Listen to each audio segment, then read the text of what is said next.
Okay, well, joining us today we have Dr. Chris Watson and Jane Park from Jasper and Banff National Parks, respectively.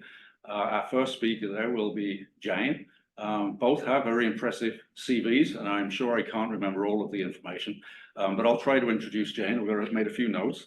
So Jane is currently a fire vegetation specialist with Banff National Park and has been since 2011. Although Jane has been with parks since 2002 as a park warden and has traveled around to many of the parks in Western Canada, as I understand. Currently focusing on the reintroduction of fire for landscape management through prescribed burn and other aspects of fuel management on the land. Currently a Parks Canada National Incident Commander and has had plenty of experience on many firefighting sorties. And a lot of her recent work includes raising awareness of gender and equity and diversity issues within Parks Canada and I believe within the firefighting community. So very impressive CV, and I'm looking forward to your presentation, Jane. So I'm going to hand it over to you to share screen and let us know what it's all about in Banff. Great, thanks for that, Chris. I'll just share screen and look for a thumbs up when everybody can see my presentation. Okay, I see some thumbs up there. So thanks for inviting me here. I'll be chatting with you all about kind of some of the applications of using Lidar data in fire management in Banff National Park. And as Chris mentioned, I'll be splitting this with Chris Watson up in Jasper. And so I'll cover some aspects of the application within Parks Canada and then hand the baton over to Chris. I am speaking to you from Banff, the traditional territories of the Treaty 7 nations, the Piikani, the Siksika, the Kainai nations of the Blackfoot Confederacy, as well as the Bearspaw, Chiniki, and Goodstoney First Nations of the Stoney Nakoda Nation, and the Tsuut'ina Nation, as well as the Métis homelands of the Métis Nation of Alberta District 4, and acknowledge that the entire national park of Banff is within the present-day territories of the Treaty 6, 7, and 8 nations, as well as the Métis homelands. I do want to also acknowledge that I am not an expert in applied applications of LiDAR data, but I do have a number of folks within my program and have learned a lot from both Chris and Laura in the work that they've been doing, and have done a lot of brainstorming on how we might use some of these data. And so I'll kind of go into a broad overview of some of the uses that we could potentially see into the future. I'm looking forward to some conversation about if there are other applications that folks think that might be useful for our program, but also some of the things that we've come up with, that how they integrate into the way we manage fire and vegetation in Banff. I'm sure most of you all know where Banff National Park is, but just in case there's the odd person that has not visited the mountains, this is our regional context. Both Banff and Jasper are located kind of on the eastern slopes of the Canadian Rockies, and we form two of many provincial and national parks that form kind of a World Heritage Site that protects a lot of the Canadian Rocky ecosystems. I'm going to cover the Banff side of things. You will hear more about Jasper as Chris starts talking about his side of the line. And Banff National Park was the first park that was established in 1885, and as such, it has had the kind of longest history of settler colonization.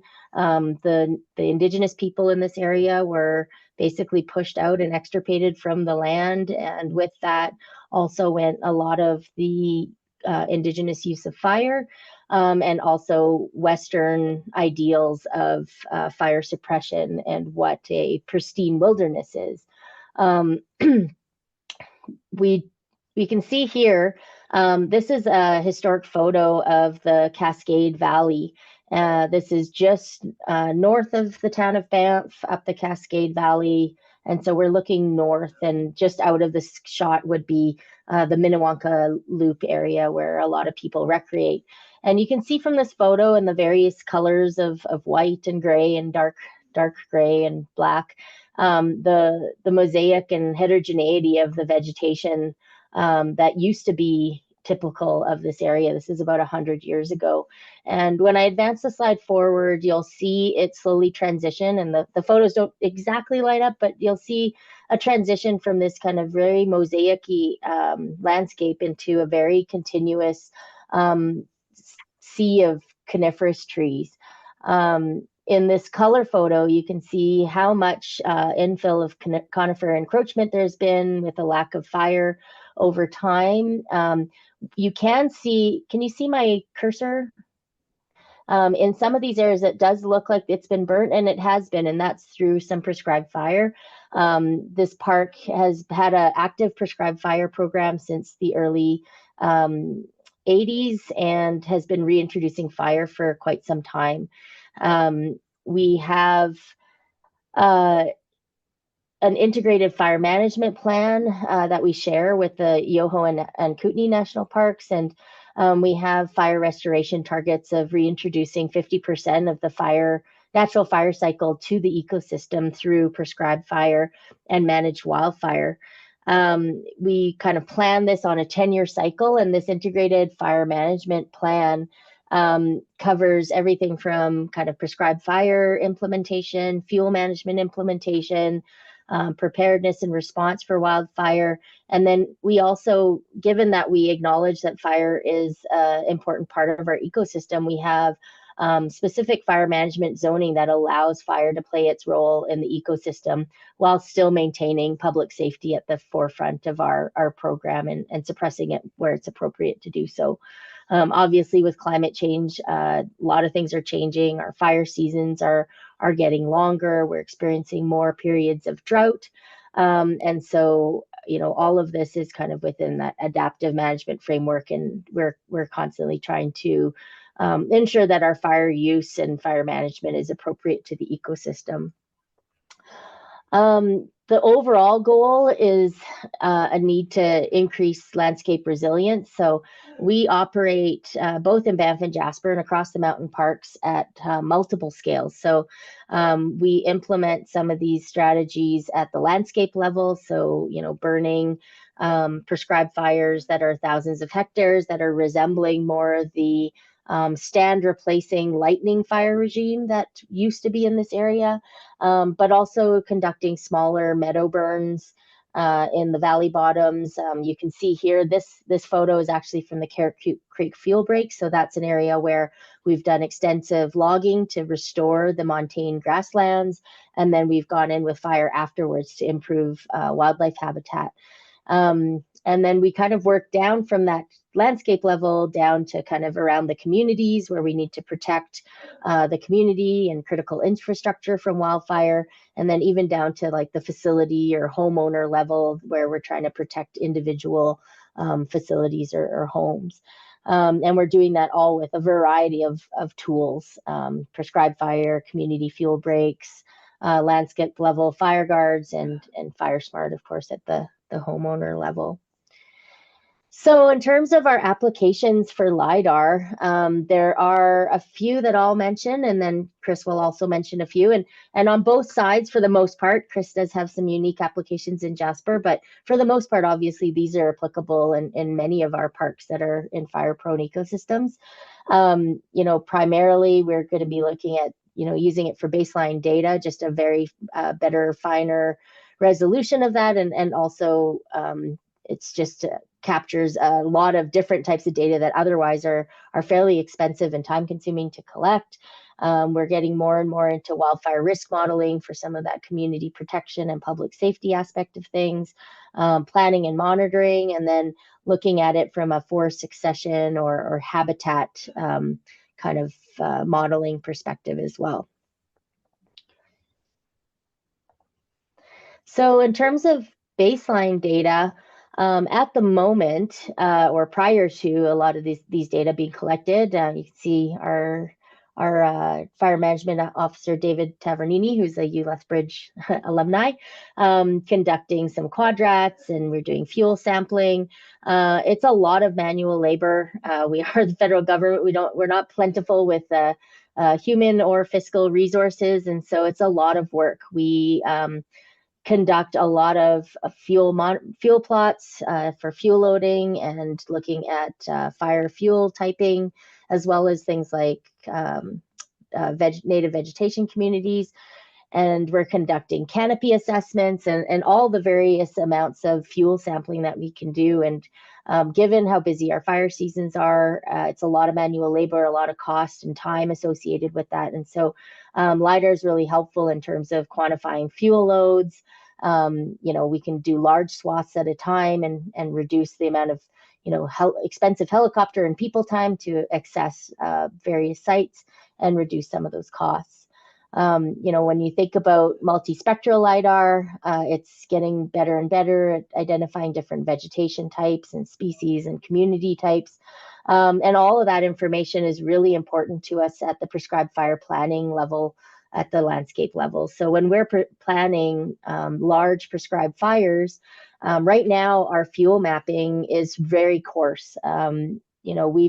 We've got some vegetation resource inventory data that was done a little while ago, but still it's at a very coarse level, and using the LiDAR data will give us a better idea of structure as well as composition, and really allow us to look at the specific ecological fire effects that we're looking for. So when we're planning prescribed fires, we're thinking about the impact of fire on that ecosystem, for instance, on grizzly bear foods, or maybe it's on a species at risk type of habitat, like for bison or even whitebark pine restoration.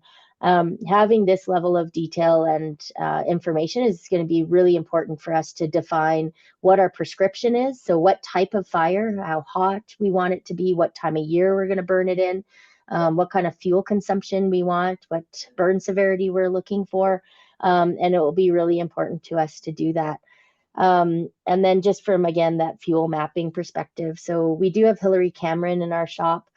She did her master's work at the University of Alberta, and she looked at using LiDAR data looking at LiDAR data and then seeing how it matches up with field collected data. And so this figure here is just from her master's work that just kind of shows that relationship between what's predicted and what has been measured, so that we know that we're not losing out in any resolution, and we're really able to use those data. I mentioned a lot of the community protection and public safety type wildfire management that we do. The top figure there is some mapping from a wildfire risk modeling project that we did with the Canadian Forest Service. Again, the inputs into that modeling, both for risk and probability, as well as fire behavior, was a pretty coarse scale fuel layer. And we had to do a lot of pre-modeling kind of data manipulation to really have it accurately depict our fuel grid within parks or within Banff. And so having a better fuel layer will obviously assist in some of these other modeling applications where the quality of the data really impacts the quality of the outputs. The figure on the bottom there, what those concentric circles show are circles of the 95th to 98th percentile fire behavior kind of triggers for evacuation. And so when we're modeling fire behavior on the landscape, we're putting that fuel type layer into a fire behavior model. We're running those simulations through, either climate change scenarios or these high percentile weather data. And if we have, maybe less accurate fuel information, that's going to affect our modeling. And we are setting these kind of operational triggers for evacuating facilities and keeping people safe based on that information. So the better accuracy, again, we can put into any of these models, the better it is that we're able to use those information to be better informed about our decision making on the landscape. That all kind of feeds into our uses of these types of data in planning and monitoring. So as I mentioned, our prescribed fire program is pretty developed here. Our prescribed fire plans, they take about 2 years from kind of inception to approval, and then often many years to wait for the right conditions to implement them. Again, the better data we have going into our planning, the better we can try to achieve our ecological objectives. We do a lot of pre-burn and post-burn fire effects monitoring as well. You can see in that one photo there, we're doing some surface fuel loading transects, and obviously using these types of data, we can have really good estimations across a broader scale as opposed to just at the transect level of fuel consumption and surface fuel loading, as well as canopy consumption and things like that. The bottom map shows some proposed wildfire risk reduction units, so places where we'll go in and do some mechanical thinning or hand thinning to reduce fuel on the landscape, to again build that resilience on the landscape level. And so, you know, using LiDAR data to quantify fuels will allow us to kind of triage which units we want to go for first.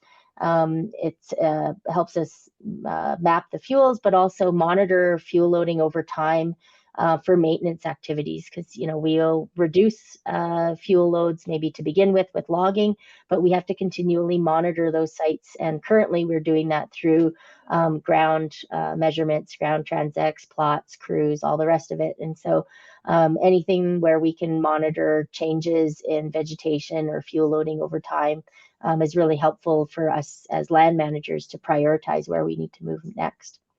Another aspect that we have in our program here is restoration and remediation of either previously burned sites or even disturbed site reclamation. So, you know, other parks that may use dozer guards during wildfires or just have disturbed areas, LiDAR can be really helpful in terms of like the topographic and vegetative kind of detail that it can give in terms of site preparation and planting plans for however we want to restore that site with the plants that we choose. The last part that I'll chat about before handing it over to Chris is just in terms of forest succession mapping. We are obviously seeing climate change impacts, especially along the eastern slopes, and in the alpine, we're seeing tree and shrub encroachment. Those are really important for us to keep track of, just given some of the sensitive species that live in those sites. And also just in terms of, again, identifying places where maybe we need to reintroduce fire. This series of photos on the right-hand side is from some research that was done by Evie Merrill's group in the University of Alberta, looking at tree encroachment in the Yahatinda area. And obviously we've reintroduced bison in that area, and there's a large elk herd that goes there, and we're using fire in that area to increase or improve habitat for both of those species. So using these data to kind of monitor the vegetation succession over time is really important. And then we've also have Brian Yakachuk, who just recently did his master's at UBC, looking at vegetation community change over time. And he's currently working on some burn severity work, trying to link vegetation communities over time and looking at trajectories of vegetation communities over time since fire. And so again, these data can add to that type of research and have us better informed about those transitions over time. And we've looked at that from a fire perspective, but there's definitely been some applications after the 2013 floods, even for more applied things like avalanche disturbances, obviously forest insects and disease that Chris will talk about in Jasper, and our bison reintroduction in terms of the habitat. So lots of different applied potential of these data. And I guess I'll make a pitch here for continued collaboration with universities and research organizations, because, you know, as you can tell, we have a lot on our plate for a small number of people, and the same people who are doing all those plots in the field are the same people fighting the fires on wildfires and also lighting the prescribed fires. And so our capacity at the field level in Banff is fairly limited, even though there is so much potential with these types of data to do so much. We quickly run out of time and resources to take some of these ideas further. So, you know, the students that are watching this and the profs and whoever else that are logging in, you know, anything that we can do to collaborate with those different institutions to get more of this work done is all the better. And with that, I think I'll pass it over to Chris, but I was wondering if we were going to stop now for some questions for me and then go to Chris, or we'll go straight to Chris and then we'll do all the questions at the end. First of all, can we pause for applause? Oh, thank you very much for that overview, Jane. I was actually going to suggest that we might want a brief pause in case anyone has any burning questions, and then we can go to Chris, and then if there's some general Q&A after that. So anyone here in the audience have any questions for Jane? They're all shy. As usual, I do. Okay. I'll see if anyone else online has any questions for Jane. I would actually like to ask you about the tree line piece there, because we're also interested in that and I'm doing a little bit of research into that. But I'm curious to know whether tree line encroachment into the alpine is actually considered to be adding fuel and adding more of a hazard. Like, is this a concern from a wildfire hazard point of view? It isn't as of yet. I can't say that in the future it won't become an issue. I think it's one of those things that has kind of multiple facets, because it really depends on things like snow depth, melt, runoff, and timing of all that. So, you know, if we're seeing less snow, if we have a thinner snowpack, we have less snow coverage, and then we have more trees into the alpine, then definitely that in our ecosystems will become more fodder for fuel and more wildfire risk, and species like limber and whitebark pine will be more put at risk, because that is one of the threats to those endangered species. And so I think it does really depend on like a number of factors and how they play out over time as to how exactly that influences fire on the landscape. But so far, you know, we are starting to see, you know, obviously we had a super low snowpack, although now we've got a bit of an extended snowpack late in the season. But yeah, those are all things that definitely we're keeping track of, but we're not necessarily going to the alpine to try to reduce encroachment at a higher rate because we're worried about that per se at the moment, but that may change. Great, thanks for that, Jane. Actually, I see that Laura has a question. Laura, did you want to unmute yourself and ask Jane that question? Sure. Can you hear me okay? Yep. Yep. Okay, great. Yeah, I just had a couple of questions because, you know, I mean, we've surveyed a little bit here and there, but I was just wondering if there are other areas of interest for Lidar data collection. Is there anything that's really burning that you think, well, sorry for the pun. It's kind of hard not to. I know, right? That you know, you think it would be really useful to collect? I don't think so, but I do think, like, in terms of the application and how it integrates with other aspects of things is where in Canada we're kind of short on doing, like, we do a lot where it comes to fuel loading, fuel configurations on the landscape, forest structure and how it influences fire. But I guess me being an advocate for the ecosystem, I feel like there's not as much in terms of linkages between structure, composition, and all that in terms of fire effects to wildlife habitat, to all those kind of secondary fire effects. I think in Canada, especially, we're really short on that. We tend to focus heavy on the applied uses for suppression type questions, but not so much on the ecological side of things. And thinking about, you know, just like Chris was talking about, those kind of vegetation transitions with climate change, with habitat, with you know, maybe range expansion of different type of vegetation communities. I think those types of applications where we don't have as much emphasis on, especially just because it's very easy to get sucked in, both with funding and with attention, into the suppression mindset. We tend to not go so far onto the ecological side of things. And I do think if we want resilient landscapes, we have to look at it from both sides. We can't just constantly default to the suppression mindset. Yeah, absolutely. And, it's kind of neat because, bringing in teams of graduate students and different universities provide that kind of really nice kind of connectivity for people to learn, but also for you to get a lot out of, that understanding. And of course, and I haven't asked this question, but, there's a lot of potential for drone imagery and structure for motion too, because that they're so easy to kind of fly and survey areas, that you could kind of monitor that without necessarily requiring more LiDAR data, more surveys, and the expense of all of that. Yeah, and we are starting, we've got a few drone pilots and purchased not as fancy as what you guys have, but like a multispectral drone that we do fly post-fire here. We did do a bit of a project with Greg McDermott's lab from U of C, and this is one area when we're talking that is still a little bit understudied, or maybe we just don't have a great answer for it yet, but we were doing some cloud point stuff looking at burn severity in grasslands.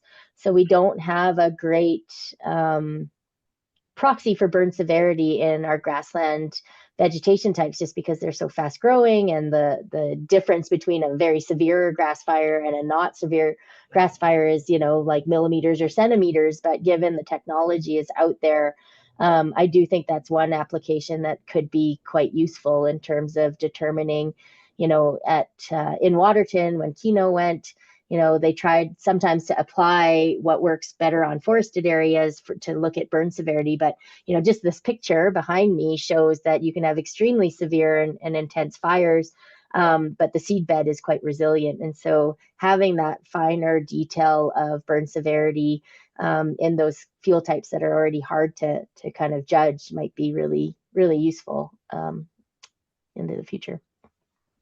Yeah, that sounds great. Yeah, all kinds of, phenological studies that you can do to kind of tease out all of that too, Chris, do I have time for another question? I don't want to monopolize, but. Actually, could I maybe ask that if there are more questions for Jane, we can have them at the end in a more broadly expansive discussion that maybe links Banff and Jasper.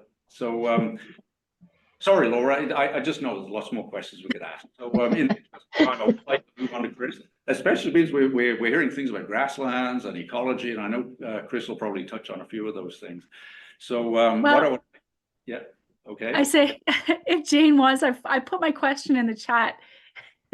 Just sure. If you wanted to, Sure, I can do some typing well. So we'll expect an extremely well revised answer to that question later on, but I would like to move on to Chris Watson now. So Dr. Chris Watson from Jasper National Park has a PhD in remote sensing of grasslands, so brings a lot of that ecological background to his work now. He's worked in various parts of the world.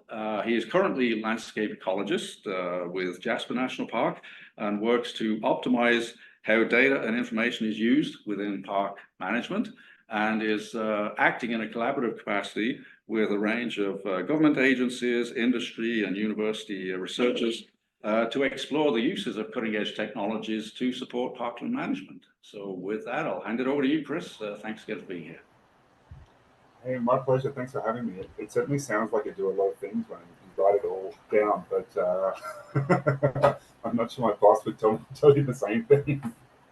I also love presenting with Jane because I think we complement each other really well. She has that enormously rich fire history and fire insight, which I definitely do not have. Even though I was briefly part of the fire and vegetation team here, it was with a very little f in fire.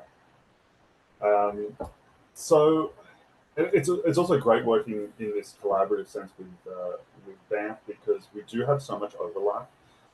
you know, the border is just a line on the map, as you have seen on that first slide of James, and there are so many things that overlap, but you know, the occasional subtle differences as well. So hopefully we can pick out some of those things here.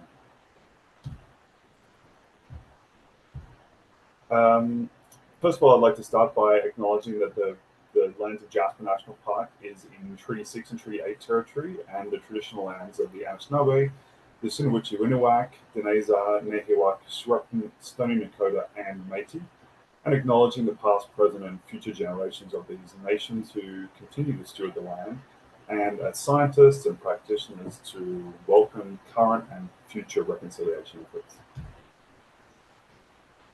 So this, can I get a show of hands who has been to Jasper National Park in the room? All right, about half, that's not too bad. So this is Jasper. It means a lot of different things to a lot of different people. It is, like Banff, very, very large and comprises an enormous number of different elements and priorities, from ecological integrity to Indigenous connection, visitor recreation, cultural heritage, industry requirements, climate change impacts, you name it. So from a park management perspective, it's quite a challenging space to manage and be across all of these elements. And we're always looking for ways to add to our toolbox and to improve our efficiencies and our understanding. Just building off something that Jane said earlier as well about the methods of collecting some of this information, I think, you know, some of the remote sensing tools have that time span that perhaps some field methods, if people pick and choose different field methods, might not necessarily have. So I love the sense of something like, you know, Lidar being collected across the whole park at a particular point in time, and then being interrogated in different ways to pull out different data from it, but having that raw foundation of a comprehensive point cloud. So we're always trying to look for different ways to improve our management of all of these areas, and remote sensing broadly and Lidar specifically represents a really good opportunity to do this.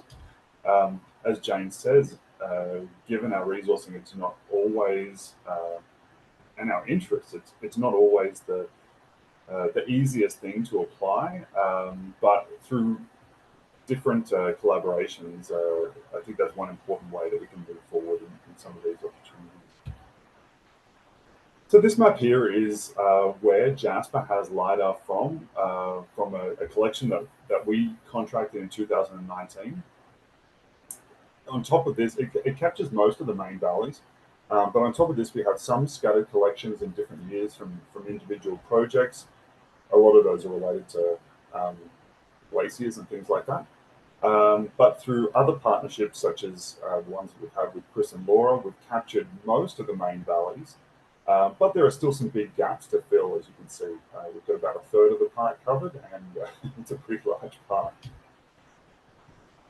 So I just wanted to talk today about a few potential applications that kind of correspond with some of the main priorities in the park. Firstly, mountain pine beetle, its impact and recovery or restoration or succession. Caribou conservation, and in particular how we apply habitat models to caribou and other ungulates. And a little bit talking about trail management from an ecological perspective as well as a visitor experience perspective. I have a couple other little dot points in here that we'll probably run out of time to talk about, but I'll leave them in the slide deck so that if people are interested, they can look at them later on.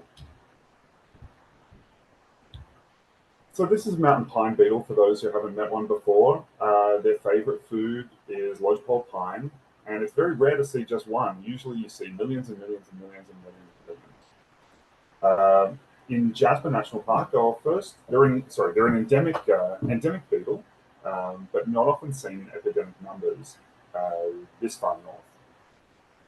They were first detected in the national park in the early 2000s, but for a good decade or so stayed in fairly small numbers. In fact, I was looking through some old documents recently, and it was amusing to note that our first stages of management was taking out individual trees that were affected when we could actually do that. But from around 2013 escalating up to 2019, the amount of area impacted by mountain pine beetle was around 230,000 hectares, so slightly beyond the ability to take out and treat individual trees. To put that in a little bit of context, the area of Jasper is 1.1 million hectares, and about half of that is permanent snow and ice or rock. So that 230,000 hectares actually represents about half of the vegetated landscape of Jasper that is impacted by pine beetle.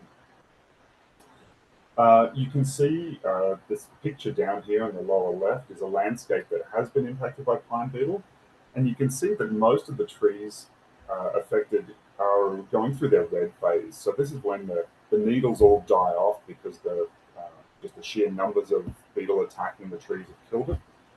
The needles all turn red, and over the space of sort of 1 to 3 years fall off. But during this red phase, the needles are extremely flammable.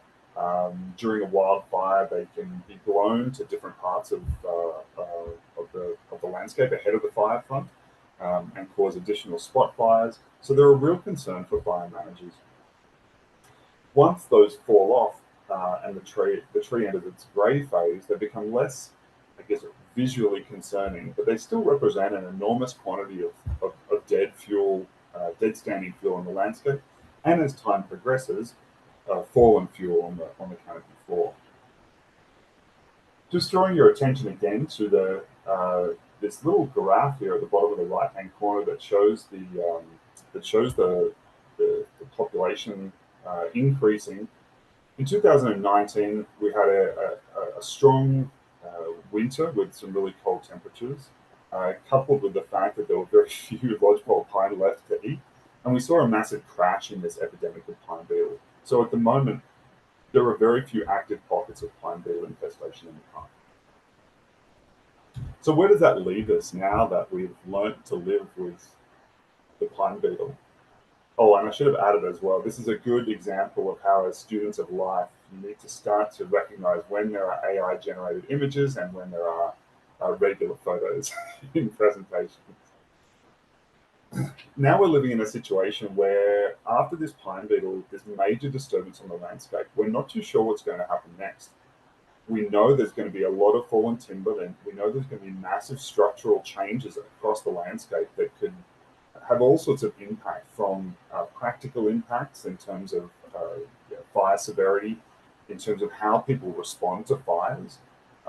Where there's a lot of ground fuel, it's unlikely that we're going to be able to get ground crews in effectively to work in that area. But also from an ecological perspective, we don't have a really good sense of what this means in the succession timeline of these lodgepole pine forests. And given the massive structural changes that we're seeing, something like Lidar represents a really good opportunity to quantify what is happening at the moment and start to monitor and predict what we might see in the future. And some of the work that we've been seeing from the collaboration with Chris and Laura's research groups is that in some of these areas where lodgepole pine has been heavily impacted by pine beetle, we're not getting the same sort of regeneration that you might expect to get after fire, for example, where it has a relatively predictable succession flow. So are we seeing here a major ecosystem shift in the Bay State? We're not sure yet, but I think we'll be looking for tools like remote sensing broadly and Lidar specifically to help us understand how this is going to impact not just the vegetation within the park, but the animals and the management more broadly. One of the specific examples that, when it comes to restoration, that is really front of mind at the moment as it turns into May and most of our campgrounds start to open, is restoring the areas that have been affected by pine beetle in areas that are heavily used by humans. So this can be backcountry campgrounds, trails, places close to town. But the biggest impact are some of our front country campgrounds. These pictures here are from Whistler's Campground, which is one of the largest campgrounds front country campgrounds in North America. It has it keeps changing, but it's somewhere around 800, 900 sites. It's impossible to get one, so don't worry about that. But as you can see from these pictures, once we remove all of the dead pine trees from a public safety perspective, it looks a little bit like a parking lot, and it's not quite the experience that people want when they come to a national park to go camping. So a lot of our efforts have been around restoration of these areas that have been managed pine beetle, planting Doug fir seedlings and spruce seedlings, and Lidar represents a really good opportunity to monitor that success, that restoration progress as we go forward, and help give visitors an idea of what they might expect when they come to camp. One of the other big priorities in Jasper at the moment is caribou. A number of our caribou have been exhibiting declines over the last decade, and recently there was a large investment in building a caribou captive breeding facility, which is over half done, in order to supplement some of those herds. Our understanding of how caribou populations fluctuate over the park is driven a lot fundamentally by ecological processes that rely on our understanding of vegetation. So browsable vegetation by ungulates, the increase in vegetation that ungulates can use to browse on, increases the population of ungulates, and not just caribou, but also elk, deer, and moose. The greater the population of ungulates, the greater the population of wolves. And the greater the population of wolves, the more likely it is for wolves to for there to be wolf incursion into caribou habitat, and significant predation, because wolves are quite effective predators on caribou. The graph on the right-hand side here shows in the blue line, the light blue line, elk populations since the 1920s. And you can see here there are 3 mini pulses over that time. And each of those pulses is closely followed by the dark blue line by a pulse in the wolf population around 10 years after the peak in the elk. So that's a pretty confident relationship that we've built, this idea that our browsable vegetation by ungulates is a really good predictor of what is going to happen to caribou. As a result, our ecological models that look at caribou populations and ungulate movement generally is really dependent on this foundational vegetation layer. For the most part, we use, or commonly use, is vegetation indices. I think this one here is probably NDVI, looking at different fire polygons here to see how vegetation has been growing inside of fire polygons, so recovery after fire versus outside. But as anyone who's worked with vegetation indices know, they're not the silver bullet. They tell you really valuable information about typically in this case the greenness of the vegetation, but it can be affected by things like the chlorophyll content or the health of the plant, the structure of the vegetation, the fraction of photosynthetically active radiation that's absorbed. All these different elements are integrated to make up these vegetation indices. So they're really only giving us a fraction of the story. If we're after browsable food for ungulates, browsable vegetation, then that structural element really plays a huge element. And being able to distinguish between similar vegetation indices, but with very different structures, I think could give us some much better inputs into these models that we're then using to make all these predictions about caribou populations. The last main thing I wanted to talk about is something that until relatively recently has gone a little bit under the radar, and that's trail management. So this picture here is the trail network around Jasper National Park. Around the town of Jasper. So this little boomerang triangle here is the town of Jasper. Up here we have Pyramid Lake and the Pyramid Bench, which has got an enormous network of trails on it. And on the other side of the Athabasca River, we have Lac Beauvert, which is where Jasper Park Lodge has a huge golf course, as well as lakes Edith and Net. and all the trails around them. This makes it a little bit of a challenge for, from an ecological perspective, for wildlife movement and security, as well as conflict between wildlife and humans, which we want to try and minimize as much as possible.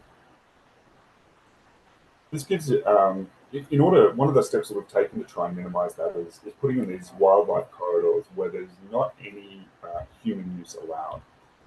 So particularly wary wildlife can circumvent the town without having to come in contact with people that they don't like very much. And with evidence to show that that's quite effective.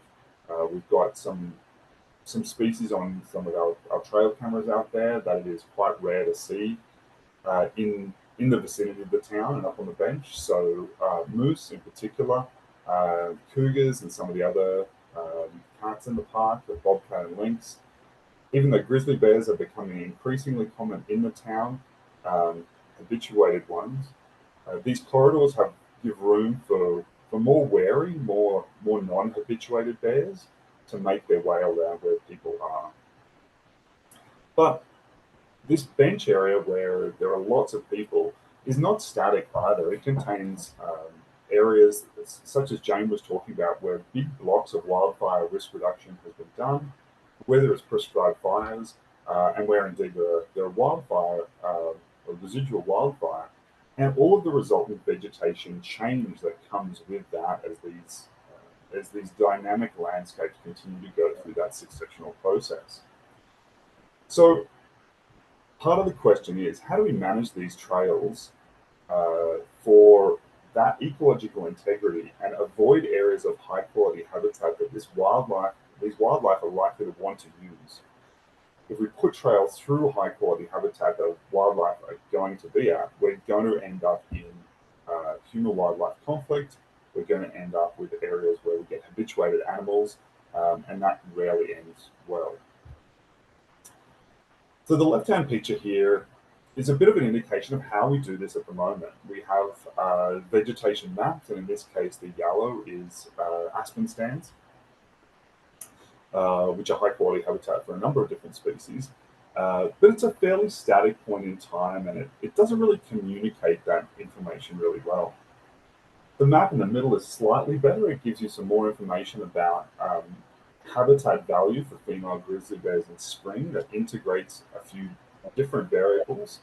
But it still lacks a little bit in terms of that dynamic nature and quantifying different types of high-quality habitat.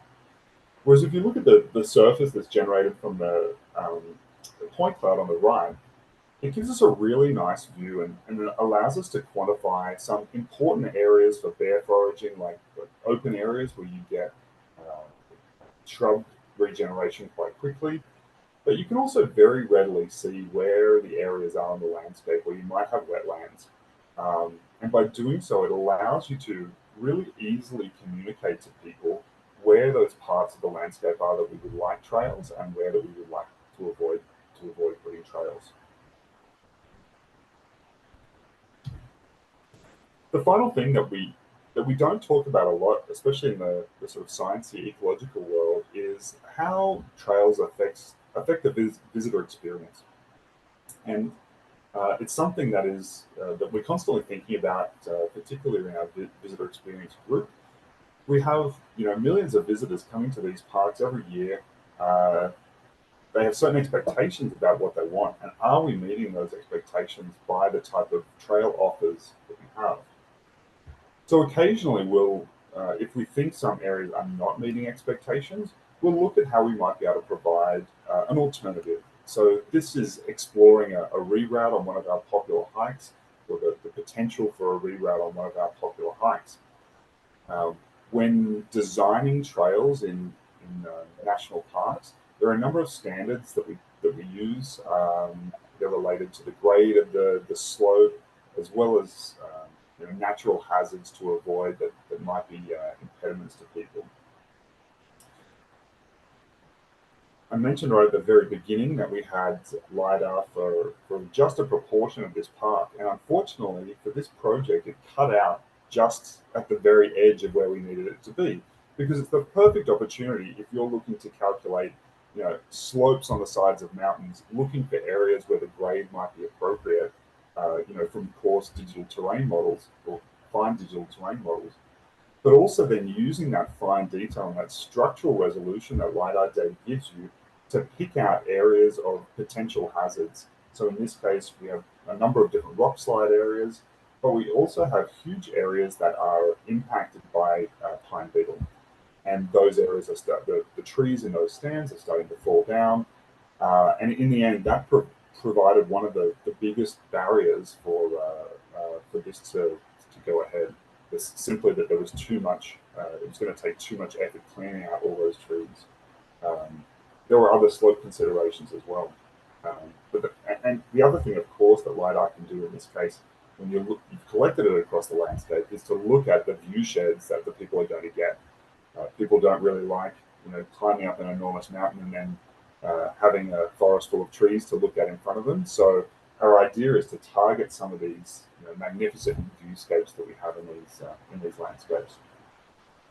So as a result of not having LiDAR data for this area, that map on the left shows you the different routes that some of our trail crew and National Office colleagues took up and down this fairly high mountain to try and explore some potential opportunities. So definitely improvements that could be made there.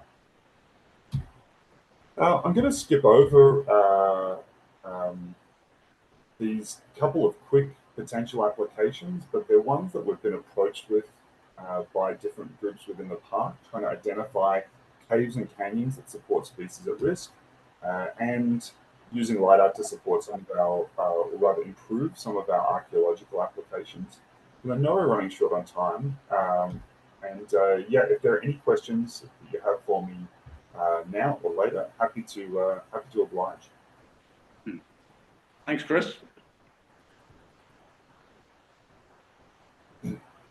Oh, yeah, I know Laura's burning to ask a question for Jane, but I would like to start by seeing if anyone either online or in the classroom has any questions for Chris with regards to work in Jasper.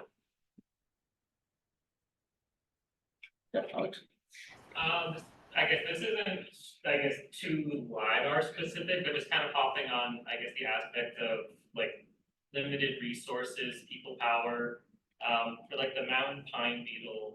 My first thought was like with the advent of, kind of more like freely available, like satellite imagery that's almost in like real time, have those been used to kind of monitor those actively, like using something like Sentinel or Landsat? Yeah, absolutely. There is a lot of, the satellite imagery world has advanced, so much in the last, even decade, that there's a lot of opportunity to use that. So we use satellite imagery for periodic satellite imagery for monitoring like that, for looking at the burn condition classes that Jane was talking about as well. So that's a pretty good layer to use. Once you need to get into that further ecological resolution or that structural detail, that's when it starts to become a lot more interesting, and you need that finer, that mid-range, drone element, or drone-based or airborne LiDAR to really dig into the processes that are happening. What we've really found satellite data super useful for is to go back in time and see how it adjusts, how some of those areas that are now pine beetle impacted, how that relates to kind of the natural succession processes that they were going through, and that we can pick up with back in the, even back as far as the 80s in some of the early Landsat data. Any other questions here? Online? Oh, Laura. Sorry, it's really hard to find the mute button all of a sudden. We've been out of COVID for what, a couple of years now. Great chat, great presentation, Chris. Really fantastic to see like all the ecological side of how these data sets could be used. And I'm just wondering, like, I know kind of Chris and I do this in other places in the boreal forest, but have you done very much comparison, or do you know of folks in the park who've done very much comparison between some of the vegetation indices with like Sentinel or Landsat and some of those structural metrics with LiDAR, or is that something that's still kind of coming along, do you think? Yeah, I don't think, I certainly can't speak for Banff, but I don't think in Jasper there's been much done on that, because I would probably be the person who would do it. So I don't think there's been a great deal of work done.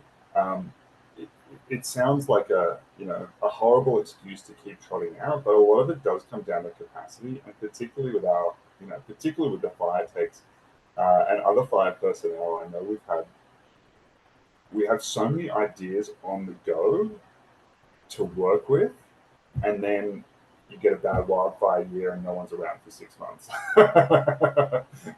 And then when they are back, they're taking time off because they've earned it very well. So it's a challenge. I have a backlog of research ideas that I'd love to get moving on. In respect to that specific example, not yet.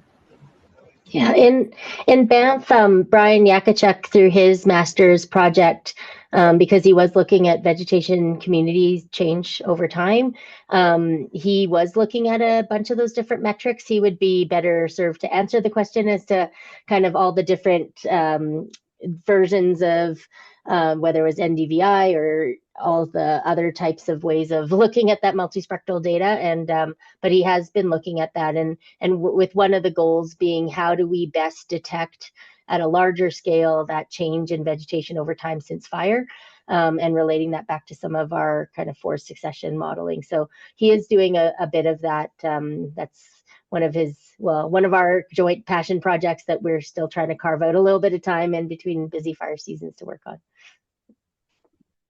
Yeah, that's a great reason. Like, when you have those kind of interesting topics that you're really interested in, but you just don't have time, it seems like starting grad students are just aching to find a topic, right? So reaching out to the various, universities and saying, hey, like making those connections, I think, are really important, Yeah. If I might add something there, I mean, we often think in terms of graduate theses, master's, PhD, and funded projects over a year or multiple years, but we don't always have to be thinking in that paradigm. I mean, there are a lot of undergrads that have projects, independent studies, or undergraduate theses, and there's always that opportunity to connect on those types of projects. If the outcome does not have to meet some standard, and there's not a hard deadline, and it's just to test the waters and play around with things, we've got lots of students, not just at University of Lethbridge, just at university students in general. There's probably quite a resource out there. And I think maybe what we need are better connections, better mechanisms to kind of get the word out and connect on those kind of projects. It sounds like there's needs, and it sounds like there's capacity. And we just need to do a really good job of bridging the two. You're exactly right, Chris. I know a lot of there's been some work at the moment put into by some of our national office colleagues on how to better facilitate that. So how to better understand what the research needs are of the individual parks, and how do we mechanize that so that it can actually flow on, whether it's through just better communication, better understanding, or through better avenues of funding, or alternative methods of funding or partnerships. So I think that's recognized, and there's work being done in that regard. Having said that, I think that there's so much to be said for individual relationships, and building that kind of collaboration, so that it's not something that has to start from zero, or we say, oh, we're really interested in someone doing a graduate project on black swifts. Is anyone interested out there? And I like having the idea that the ball is already rolling, that relationships have already been formed, and it's something I think we could do a little bit better. Yeah, I think we could all do better with PR and outreach and marketing, but I think something you said earlier, it's capacity and time, right? There's lots of good ideas, but how do you turn them into action?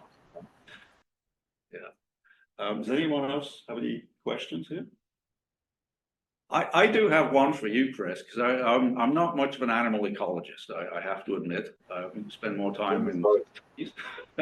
But I find the connection between the wolf predation of caribou to be kind of fascinating. It sounds really interesting because the connectivity to vegetation, of course, being a big part of that. So I'm curious if anyone has studied or if you understand how that has changed with the prevalence of mountain pine beetle over the last 20 years or so. Like, has anyone been able to track any change in that predation or movement behavior as a result of predation due to the changing vegetation condition? We're looking. We've got a project that is in collaboration with Natural Resources Canada at the moment. We're looking at pretty much those two different disturbance types of fire and mountain pine beetle, and seeing how the recovery trajectories in terms of vegetation indices particularly change over time. And certainly there's a big difference in what we've seen in that the fire has a fairly predictable response. Mountain pine beetle a little bit less predictable and tends to be slower with respect to the rehabilitation of the regeneration of those locations. So it does have an impact in terms of that browsable vegetation, and represents a different trajectory that ungulate populations are likely to take, or different areas they're likely to move to. Whether it relates exactly to wolf populations, I think, is a little bit early to tell. Yeah, unfortunately, they come and go, and they're also influenced by factors outside the park. So whether how much hunting is allowed outside the hunting, trapping is allowed outside the park is a big factor as well. That's a little bit outside our control. But yeah, it's something that's actively being looked at, particularly because the caribou, understanding the pressures on the caribou is such a big priority at the moment. Great. Oh, thanks. So maybe in the future, someone will be able to put all of this together and get a good model. Nice. I know some people online that work in the mountains. Is there anyone that has any questions for either Chris or Jane? Linda. Hi, yeah, hi. I have a question for Chris. When you said you planted like spruce around the campgrounds to improve the experience for like tourists and their camping experience, do you think about the perspective of with climate change in 20 years? Is the black spruce still the tree to plant, or because in European forests, you know, the species that are going to be available to plant are reducing as time goes on and climate is changing. And I was wondering if that is also considered in the forest management in the parks at this point. Yeah, no, thanks for the question, Linda. It is. It's in some ways we're a little bit fortunate here because there's a very few number of species that grow, tree species that is, and they're most of them grow over a relatively large elevation gradient. So even if we're looking forward to the projected changes and projected ecological niches of these species changing, things we're planting, predominantly white spruce and Doug fir, are still predicted to be dominant in the montane ecosystems where we mostly see the front country campgrounds. There may be things that impact them, like growth rates or other diseases, but it's challenging to prepare for all eventualities. Yeah, for sure. Interesting. I think our challenge is just getting improving the robustness and the resiliency of the ecosystem to all of these potential different disturbances: fire, pests and diseases, other climate change, environmental impacts. Yeah, that's interesting. I was more so curious if there is more a shift towards deciduous species as opposed to coniferous species. Is that a consideration or not at all? It is, but it's not something we tend to plan specifically. They do regenerate quite well in this environment after fire. So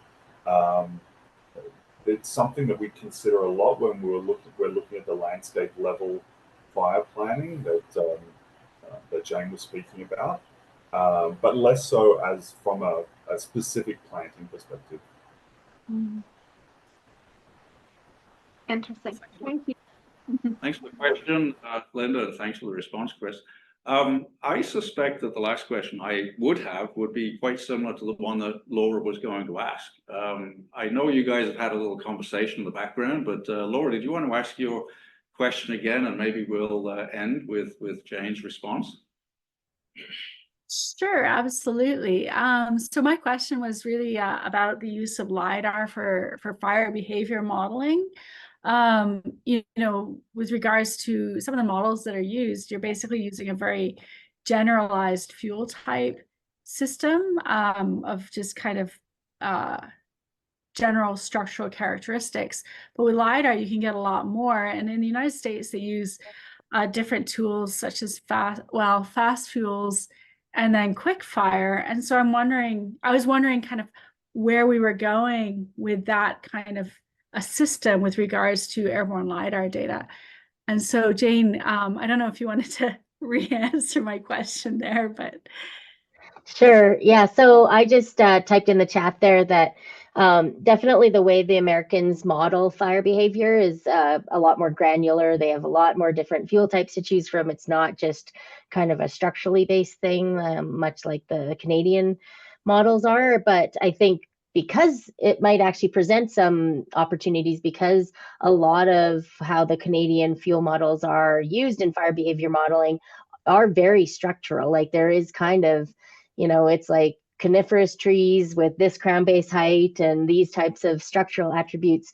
It might actually present some opportunities for using LIDAR data to better inform our fire behavior modeling.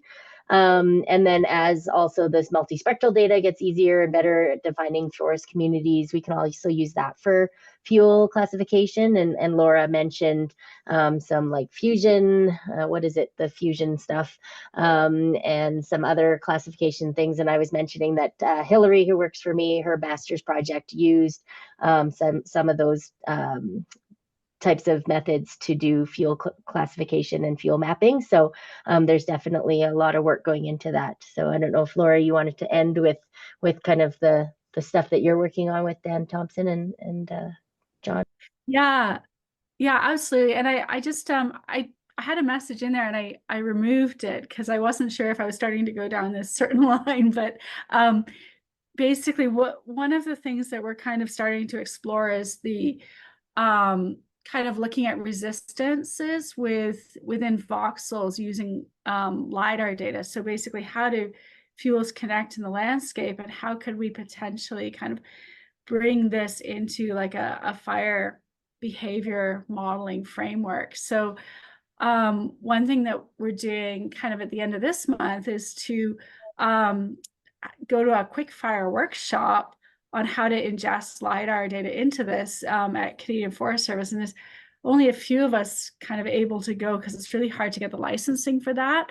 But one of the things that we're going to try and do is at Jasper, at the previously FireSmart managed sites, we want to take the LIDAR data for that and basically create the voxels of the resistances and then run quick fire through it to see if we get a better estimate of the fire behavior in these FireSmart kind of historic FireSmart prescription areas than what we would get using kind of an empirical based model. So the idea here is that we'd really like to start to kind of develop LIDAR for that kind of application. But of course, forests are complicated and models take a lot, like it takes a lot to do that. And the models aren't ready yet for real application here. So, yeah. Well, thanks for ending on models and the use of LIDAR for fire behavior prediction. I think it's a nice place to end. Really appreciate the presentations, Jane and Chris. It's always great to hear about what's going on in the respective parks. Really hope to see you, both of you, this summer at some point as we're passing through. And with that, I'd like to ask everyone to thank you again.